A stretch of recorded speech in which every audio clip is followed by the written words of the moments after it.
Il y en a qui la connaissent, mais j'ai fait une promesse à Dieu que là où je passerai, je la rencontrerai. Moi, je me suis converti, comme je vous dis, le 31 mai 2008, sur la région de Nice. Je suis un garçon qui était pris par l'alcool, par la drogue, par la cigarette. Moi, pardonnez-moi pour le deuil ce soir. C'est un digital, vous demandez pardon. De tellement que j'aimais ça, je la sniffais plus, je la mangeais. Et je passais des 12h, 15h, 20h dans des bars. Les garçons, quand ils me voyaient, ils me disaient John, tu es vert, tu vas mourir. C'était comme ça. Le diable, l'ennemi avait juré ma perte. Je le dis aujourd'hui à ma honte. Mais tout ça que je vous dis, c'est pour faire voir la grandeur de l'évangile. J'ai rentré dans une réunion, semblable à celle-là, le 31 mai 2008. J'ai rentré avec ma drogue dans la veille, avec mes cigarettes. Et j'ai dit Seigneur, tu dis que tu peux faire quelque chose, fais-le. Je ne te connais pas. Parce que j'avais écouté des gens parler, on connaît. On a entendu parler, mais réellement, on ne le connaît pas. Parce que si je te pose la question, toi tu connais Dieu, tu me dis oui, mais est-ce que tu es connu de Dieu? Ça fait toute la différence là. Hein? Parce que quand on est connu de Dieu, on reçoit les cadeaux. On reçoit les cadeaux d'un père. Moi pour Noël, je vais faire un cadeau à mon fils, je ne vais pas faire un cadeau au voisin. C'est enfantin l'image. Hein? Et je me suis converti dans cette réunion. Je rentrais dans cette réunion, j'ai pleuré de 10h du matin sur mon état, le film de ma vie a été dévoilé. Jusqu'à 1h30 de l'après-midi, je ne pouvais plus relever la chaise. Sorti de la réunion, j'étais un chrétien. À un point que je croyais qu'on m'avait envoûté. Je sors de la réunion, je vois les montagnes, et là Dieu me parle à travers la nature, il me dit John, ça c'est moi qui l'ai créé. Et moi je pleure pendant 1 heure sur la montagne. Je passe au bord de mer, je suis à Nice moi. Et Dieu me dit, bon John, ça c'est moi qui l'ai créé, j'ai donné les limites. Et je pleure pendant 1 heure de plus. Et je suis devenu fou. Je n'avais pas le temps de dire au Seigneur que je sentais la promotion de Dieu, je parlais en langue, j'étais béni toute la journée. Et au bout des moments, au bout de quelques temps, quelques mois, quelques jours, j'ai commencé à me retirer. J'étais candidat au baptême. Je commençais, je ne sais pas pourquoi je s'assois, je commençais à m'éloigner du troupeau. Parce que la chair, elle est nourrie parce que là, j'ai 2 loups en moi. Qui c'est qui gagne? C'est celui qui nourrit le plus. Hein. J'ai le loup du bien et j'ai le loup du mal. La chair, elle ne veut pas, mais l'esprit le veut. Et qui c'est qui gagne? Celui-là que je nourris le plus. Pourquoi je fais 120 kilos? Parce que je mange beaucoup. Hein. Il n'y a pas de mystère. Hein. L'autre, il a anorexie, à côté un peu, il parle dessus. Il ne mange pas, lui, il est fou. Non, il n'est pas fou, il n'a pas besoin. Et au bout d'un temps, j'étais candidat au baptême, ça faisait 8 mois que je suivais les réunions. Et au bout d'un moment, j'ai commencé à freiner dans ma vie chrétienne. J'ai freiné. Je commençais à manquer des réunions, manquer des cultes. Mais j'étais toujours candidat au baptême. Les frères ne savaient pas ce que je vivais. Et au bout d'un jour, j'étais chez moi, découragé. Ça faisait peut-être 2 semaines que je n'allais plus à la réunion. Pourtant, le Seigneur m'avait délivré de 14 ou 15 ans de drogue, 20 ans de cigarettes, 15 ans d'alcool. Il m'avait tout délivré, mais j'avais oublié. Pour moi, c'était normal de me coucher, de dormir en paix. Je m'avais habitué à cette paix-là. Et au bout d'un moment, je me suis assis chez moi, j'étais découragé, je manquais quelques réunions et la chair, elle est revenue au galop. Et mon beau-frère est passé devant moi, il me dit tout le monde, venez, bois que ça se fou que tu es, il me dit, viens avec nous. On va aller dans tel endroit. Tu sais que c'est la vérité parce que le diable te dira toujours que c'est la vérité. Il ne te dira pas que Dieu ne dit ça pas. Il te dira que c'est la vérité. Mais il travaille avec le temps. Tes antennes, tu viendras plus tard. Et lui, il m'a dit ça. Viens, il dit on va dans tel endroit, tel endroit. Les gars, tout le monde là-bas, tu le connais, tout le monde te demande. Viens. Je dis non, je suis un chrétien. Alors, je dis non, tu es un chrétien. Mais là, j'ai monté dans mon camping, je me suis assis sur mon lit. Et là, j'ai fait comme Ève à discuter avec le serpent. Cette relation. Alors, Dieu m'a dit, Bingo, tu le grand, c'est pas Dieu que Bingo, il m'a dit, visier, donc. Tu sais que c'est la vérité, tu viendras plus tard. Qu'est-ce que j'ai fait? J'ai pris ma voiture, je me suis habillé et j'ai commencé à partir.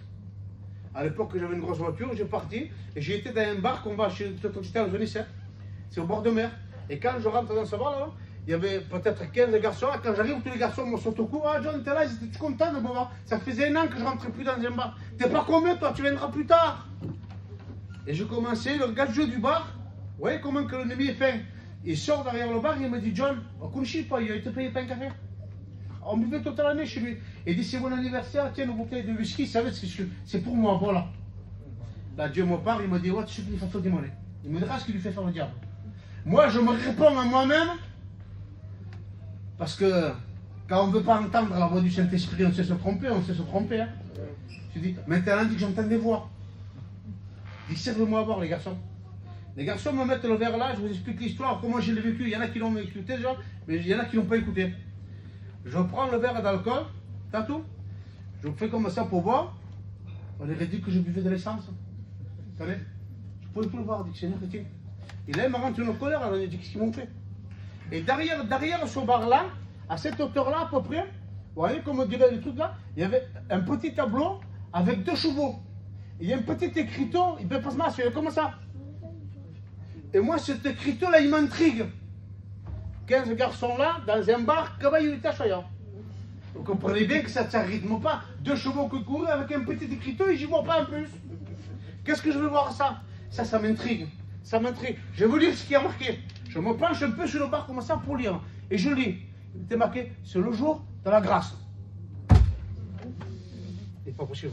Je m'avance et je relis. C'est le jour de la grâce. C'est pas possible, Seigneur.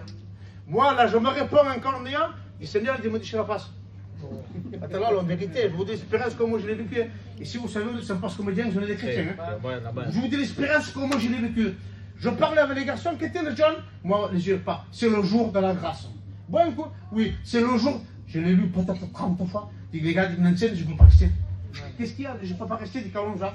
Et tu vas aller où? On va à Nice. On va rentrer dans un endroit et on fera ce qu'il y a à faire. Quand on monte dans la voiture, là, on fait 500 mètres, j'allume une cigarette, je reste étouffé. Le Seigneur m'avait délivré, ça fait 1 an que je ne fumais pas. À qui on calme mes enfants, t'es encore plus en colère. Dit que là-bas, je bois, c'est de l'essence, là, je ne peux plus fumer. Qu'est-ce que je suis plus non?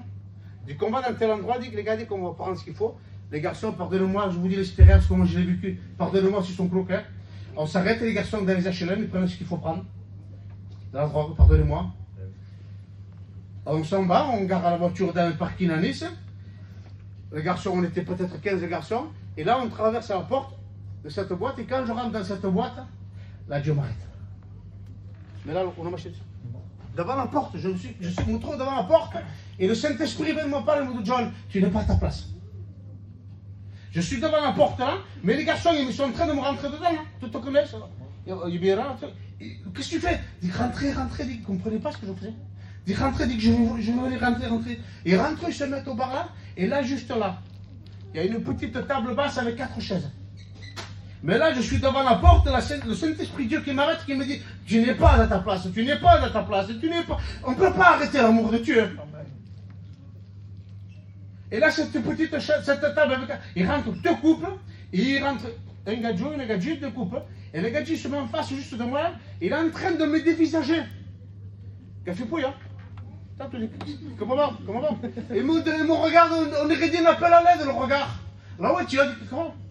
Et tout d'un coup, il me regarde comme ça, on aurait dit qu'il disait, regarde-moi. Elle se tourne de dos comme ça, il enlève, il avait un blouson, il avait une veste, il s'enlève sa veste, écrit en gros sur son t-shirt, Jésus t'aime. Là, quand moi je lis ça, je vous dis, les frères, comment j'ai vécu. Quand on dit Jésus t'aime, quand je lis ça, je me mets à parler en langue dans la boîte de nuit. Là, le Saint-Esprit me corde au monde, et donc il me parle, Dieu me parle. Il me dit, tu vois, John, même si tu rentres dans les profondeurs du péché, je viendrai, je te dirai que je t'aime. Là, vous savez ce que j'ai fait? Là, j'ai baissé les bras. En Dieu, si tu veux réussir dans le monde, il faut se battre. En Dieu, si tu veux, il faut baisser les bras. Amen. Seigneur, tu as gagné tout le soir. Seigneur, je te donne ma vie, mais qu'est-ce que tu lui donnes? Tu lui donnes, pardonne-moi. Tu lui donnes du péché, c'est pas bon ce que tu lui donnes. J'ai baissé les bras. J'ai appelé un serviteur de Dieu à l'époque. Il est venu, maintenant c'est mon ancien. Il dit, il faut que tu me ramènes chez moi. Il dit, qu'est-ce qui s'est passé ça. Je me suis mis sur le bord de mon lit, j'ai pleuré toute la nuit.